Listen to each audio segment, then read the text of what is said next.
गुड्डी की खाला इशरत अब गुड्डी की बातों पर यकीन नहीं करती। गुड्डी जब भी उसे कुछ बताती है तो वो इसे झूठ ही समझती है और अपनी बेटी सोनी की बातों में आ जाती है। उसकी बातों को सच्चा समझती है और गुड्डी की बातों को झूठा समझती है। गुड्डी कहती है हमजा से कि मैंने तो खाला जान से सच कहा था, लेकिन खाला जान को लगता है कि मैं खुद से कह रही हूँ, हालांकि मैंने तो खाला जान को सच बताया था। मैंने खाला जान से कहा कि आप आने वाले मुश्किल से बच गई हैं। तो खाला जान कहती हैं कि ऐसी कौन सी मुश्किल है और तुम्हें कौन सा पता चल जाता है कि मुश्किल आने वाली है हम पर। तो मैंने खाला जान से कहा, खाला जान मुझे ख्वाब आया था। खाला जान तो मेरी बातों पर यकीन ही नहीं करती।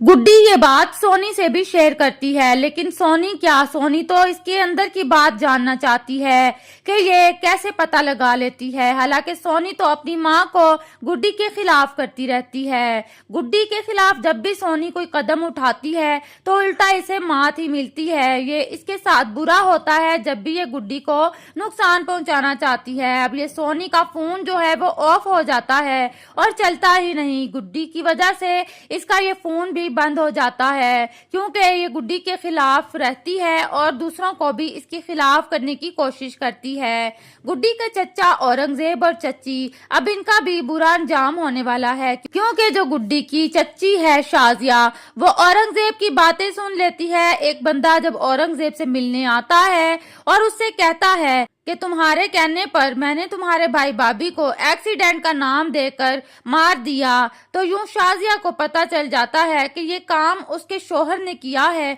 और वो हैरान रह जाती है। नाज़रीन, आपको क्या लगता है, क्या इशरत को गुड्डी के साथ ऐसा सलूक करना चाहिए और क्या गुड्डी के लिए इशरत की नफरत आहिस्ता आहिस्ता बढ़ जाएगी? कमेंट करके जरूर बताएं।